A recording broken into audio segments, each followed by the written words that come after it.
Hey guys, Helen Hartsmith here again from the Heart of the Witch's Path YouTube channel. Hope everybody's having an awesome day. I know I am. It is after work, so I'm home, and that's always a good thing. And so I thought that today I would share with you some personal correspondences that I work with. If you've been following my Instagram account, the Heart of the Witch's Path Instagram account, I've been posting quite a bit of what I'm calling herb porn. I'm posting a lot of pictures of the herbs and plants and such that I am growing this year in the yard. And so I thought it would be fun to share 5 herbs or plants that I'm harvesting and what I use them for. So I thought we'd start with 5, see how this goes. I'm growing and harvesting a lot more than 5, so let's see how it goes. Okay, so in no particular order or anything, well, maybe reverse alphabetical order for some strange reason that y'all probably don't care about.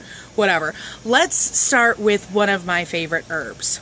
I'm going to show you plants and maybe some other things, and let's just kind of see how this happens. So I want to start with rosemary, and I've got a big pot. Ugh. So here is my, I won't put the whole pot in the frame, but here is my rosemary for this year, and I've got it in a pretty decent sized pot, and I end up buying rosemary every year because I don't bring them in, and I think I'm going to try to bring this pot inside this year because where I happen to live in Michigan, rosemary is not a perennial plant that winters over. So I think I'm going to bring this in this year and see if we can get this particular plant to live through the year. That way it can grow bigger and be happier. So what do I use rosemary for? Rosemary is, for me, I use it a little differently, and that's because rosemary came to me for a specific reason. I actually use rosemary for healing purposes. A lot of people look at rosemary for protection. I'm looking at some notes here, so let's see. Protection, love, lust, mental powers, and exorcism. You can also use it for purification. I've seen rosemary in sage bundles that you can use to cleanse and purify things, for sleep and for youth too, which I thought was an interesting thing. But one thing that I don't always see a lot of people using rosemary for is for healing. And as I said, rosemary actually came to me in a meditation for a spell that I was working on for a friend who needed to have surgery. And so I asked if there were any herbs that wanted to come forward to work with her, and rosemary happened to do so. So protection and healing are 2 main things that I work with rosemary for and really love. So I always have rosemary growing. So that's, like I said, one of my favorites. So there's rosemary. 1 down already. The next one that I thought that I would talk about is actually a new plant for me this year. I've never grown it before, and when I saw it at the nursery, I thought, oh my gosh, it's so cute, I have to have it. And that is sweet woodruff. So here is what my plant looks like. I really think it's cute because you have these multi-leaf. There are about 6 leaves in each cluster around. So you've got a set of leaves that grow around, and then the stem comes up, and you've got another set. And that's kind of how it goes up the stem. And eventually these will flower with little white flowers.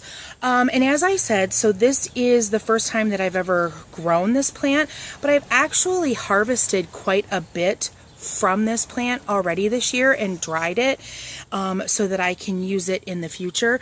Now, woodruff is really good for victory, protection, and money. So a money spell, victory spell, any kind of success like that, you know, that would be cute. Now, one thing that I didn't talk about with the rosemary is, of course, rosemary has that beautiful pungent smell. Now, with woodruff, I don't necessarily get a scent off of it, and I haven't taken any of the dried stuff and burnt it as an incense or anything yet. So, if you're interested in what that is and want to leave a comment, then maybe I can do something later and share with you. Ugh.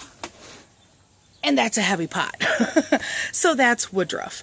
Now, the next, so that's 2. So the next plant that I thought I would talk about is actually one that I haven't technically grown. It's one that I have wildcrafted, and that would be mullein. Mullein is pretty prevalent in the state of Michigan where I live, and I actually just harvested a pretty large mullein today at work. It's known at work that I'm into herbs and that I'm a witch and such, and so some of my coworkers know things that I'm interested in, especially plants. And so I actually had a coworker come to me and say, "Hey, isn't this what you harvested before or something like that?" And so this is a mullein, and I actually have it hanging upside down. So you're seeing some of the leaves here, and you're seeing the stalk where little yellow flowers grow. And like I said, it's hanging, so it's hanging high, so I don't necessarily want to take it down, but maybe, yeah, I can bring that closer. Now, mullein actually has a lot of really good medicinal qualities, and I've been watching quite a few videos from Susun Weed's channel. And if you're not familiar with Susun Weed, she is an herbalist that's been dealing with herbs for like at least 30 years, and she's got a couple of YouTube channels. I think there's a Susun Weed, and then there's Wise Woman, I think it's Wise Woman Tradition or something like that. You can do a search for both of those. I'll try to remember to put a link in the description box to both of them. And she speaks about mullein quite often in her videos. And so there's, like I said, there's actually medicinal qualities. It's good for your lungs. It's good to, if you're trying to stop smoking. An infusion of mullein leaves is supposed to be very helpful for you to stop smoking. So I thought that was kind of interesting, and I'm actually really interested in the lung aspect because my allergies and especially my lungs have been pretty yucky in the last 6 months or so. And so I've actually bought a mullein tincture before that I would just mix with water when I was sick in the wintertime, and that seemed to help a little bit. But I think I want to get some new stuff, and I want to take it with a little bit more consistency and see if it can help with this lung thing that I've got going on. I did speak with my doctor, and she mentioned that it was an allergy thing, and there are some mundane things that I need to be working on at home. We do have a cat, so cat dander and things like that, of course, always kind of come into play for someone who has allergies a lot of the time. So, but mullein, lots of good qualities. Now, of course, there's magical qualities too. So magical qualities for mullein are courage and protection. Health plays in there, which I think really kind of rings true with all the health benefits for mullein. And love, divination, and exorcism seem to be having a lot of protection plants, whether that be a conscious or unconscious choice for myself, which kind of makes me happy to have that realization that I'm, gathering those to me and such. Now, you can dry these leaves and you can make your infusion.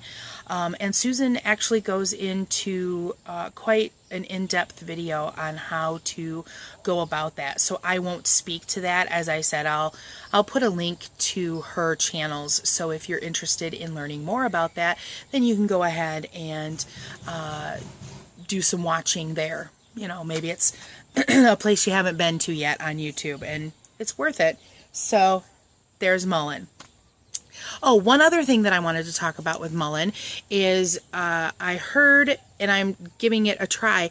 I heard that you can make a magical ink with the mullein flowers. So what I did this year is I took some of the mullein flowers and I put them in vodka. And so as you can see, the vodka is now yellow from the flowers.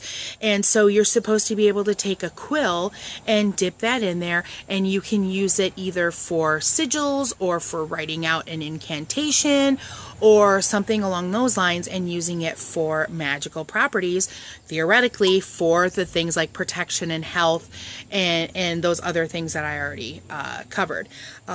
Excuse me, as you can tell, I still have flowers floating, and so I'm still letting that steep for a little bit, and so I haven't tried it yet. But again, if you're interested in knowing what the results are, then I would be happy to share once I try it out. And I'm actually kind of interested in other things to use for inks, and trying to make some of my own inks too. Different colors, of course, have different correspondences and stuff like that. And I'm sure that, like, you know, beets would make a great purple, reddish color. I think I have a list somewhere. I want to say it's in a Dorothy Morrison book. So I might do a little bit of research into that in the future too. But like I said, if you're interested in more information, let me know, and I will definitely make a video when I've got some stuff to share, okay? So that's a third plant. So the fourth plant is mint. Now, there are lots of varieties of mint out there, and I actually am growing 3 different kinds right now. I have spearmint and peppermint, and they each have kind of their own separate magical correspondences, and those are actually growing out in the yard. They're not in a pot. But what I have in a pot, and it's in a really large pot, so I'm not even going to try to pick it up. But what I will do is, since it's right here to my left, is I will snip off a little stem to show you. This is chocolate mint. Now, chocolate mint has an amazing minty chocolate smell, as the name kind of lends itself. And this is a really great plant to harvest and dry and use for a tea. Now, as far as general mint magical properties, mint is really good for money spells and for love. It's also good for healing. There's an exorcism quality to mint, as well as travel, and oh, look at that, protection once again. I think that mint is a really all-purpose kind of plant, because it's touching on a lot of different subjects there. You know, money is falls into the prosperity category. Of course, love and lust, that's something that we think about from time to time in our life. Healing, of course, we need healing at some point in another in our life. And then there's, of course, the exorcism and protection. And, you know, we could all use that too. So it's a very well-rounded plant, as there are others out there. But, and then, of course, there's the healing properties of mint. Peppermint tea is really good for upset stomachs. And as I said, I've got peppermint and spearmint. So peppermint is new this year, so it's a small plant. So I probably won't be harvesting any peppermint this year, but I am harvesting the spearmint and the chocolate mint. So there's that one. So that's 4. Now, for the last plant that I wanted to talk about today is lemon balm. And lemon balm is a special favorite of mine, because I've actually been growing lemon balm for quite a few years. And I have my pot right back here of lemon balm. So this is a really great, easy to grow and harvest herb, and this is another one of those herbs that you can make into a tea. The leaves have a really wonderful, I almost want to call this like a lemonade scent, because it's got the lemon, but there's like a sugariness to the scent for me. And so I really, it's a very distinct scent for me. I love to just kind of go caress the leaf for a little bit and just have a little smell, because it just smells so good. And like I said, this is an herb that I have grown for a really long time. And so this was actually pulled from the yard because it's seeded in our yard. And so I never have to buy lemon balm. This just grows there. So I put it in a pot. Now, as far as magical properties for lemon balm is very good for love potions, and it's good for fertility. You can use it for animal healing, for compassion, for endings, which I thought was interesting. Happiness, healing, longevity, prosperity, release, success, and there's another, youth. I'm thinking it probably helps you to stay young, just like what was the other one that had youth? I think it was Rosemary that had youth that was attached to it. So that's kind of a fun herb those two are fun herbs that you could cook with and think about staying young at heart, and, keeping your body kind of young, limber and young and working well. So that's how I would use it. So there's 5 herbs that I am currently harvesting / growing.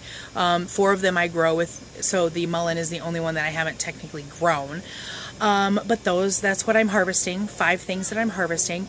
So if you liked this video and want me to talk a little bit more about herbs, because I have a whole lot of herbs still growing here, let me know in the comments if this is something that you'd like me to kind of expand on and share more about and how I use them. And so put that down in the comments. If you learned something, please give us a thumbs up. If you haven't done so already, subscribe to the channel. I love to see you coming back here and watching videos and commenting. If you don't want to leave a comment and would rather do an email, then you can definitely email me at heartofthewitchespath@yahoo.com. And follow me on Instagram with the Heart of the Witch's Path Instagram feed channel. Is it a channel? I don't know. Anyhow, that's going to be it for this video. Thanks for tuning in once again, and I hope to hear from you soon, and I hope you're having a great day. Thanks for walking the path for a little while with me. Until next time, blessed be.